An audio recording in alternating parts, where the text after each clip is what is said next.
Viewers, welcome. Pakistan is freaking out and Pakistan is scared. Nawaz Sharif has had a 1 hour, 20-minute phone call with his brother Shehbaz Sharif, the puppet Prime Minister of Pakistan, and told him to tone down the rhetoric.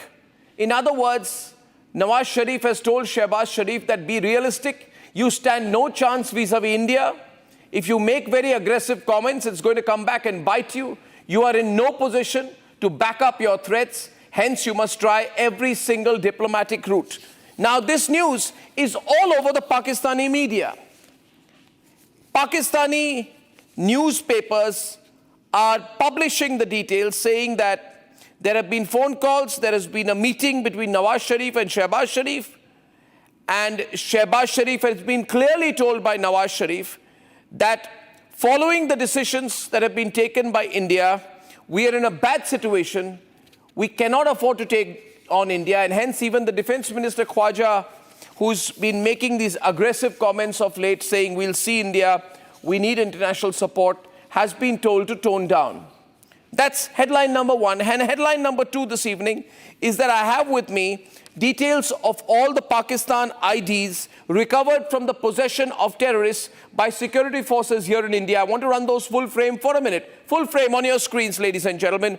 These are Pakistani terrorists. I'll read out the names full frame. Ghulam Sabir, killed in Keran sector, Kupwara, was using a Steyr Augustine rifle. This rifle is used by the Pakistan SSG. He has a Pakistan Computerized National Identity Card, CINC, which has been recovered. It is part of the National Database Registration of Pakistan. Proof number two, Zahir Ahmad Abbasi, ladies and gentlemen, killed in Tangdar sector of Kupwara. There was a death sentence against him. And look at these people, the Pakistanis. They pulled out a man from the death sentence and got him released by the Pakistani ISI and told him that please go and, kill yourself in India. And this man, the third man's name is Sanam Jafar. He's a resident of Mirpur in Pakistan-occupied Kashmir. There was a call for a funeral prayer in absentia. He was killed on 25th April in Sopore. Now, these are all details that I have with me of all the Pakistanis who have been killed here. And if the Pakis want proof, here it is. Ladies and gentlemen, I'd like to share some more details. Now, some of you are asking me, why is Pakistan so afraid? We haven't even fired one missile against them yet. Yes, we haven't, but they've lost 80% of their inflow of water. 80% of the water that Pakistan so depend on, 80%, ladies and gentlemen, 80% has been pulled back because we've said there is no moving ahead on this Indus Waters agreement. So Pakistan loses 80% of the water. They also lose 40% of their pharma raw material. 40% of their pharma raw material. So here's a country, it has no water, it has no medicines, and no one's going to help it. And all the saber rattling about their army, let me tell you the truth, ladies and gentlemen, they're a tiny army with a tiny amount of money that also they are losing.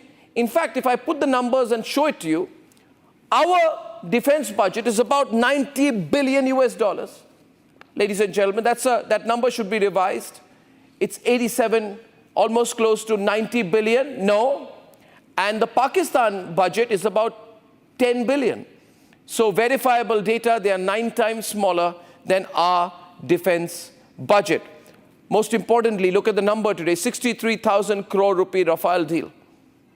63,000 crore rupee Rafale deal signed in one day by India with France. We're going to get 26 absolutely brand new Rafale fighter jets. And that is 1 year's defense budget for Pakistan. So the Pakistanis know there is no comparison. They are finished. They're over. It's only pseudo-secularity, woke, and of course, Sonia Gandhi, Antonia Di Maio's Congress party, which supports Pakistan. Ladies and gentlemen, the bottom line is clear. Pakistan's goose is cooked.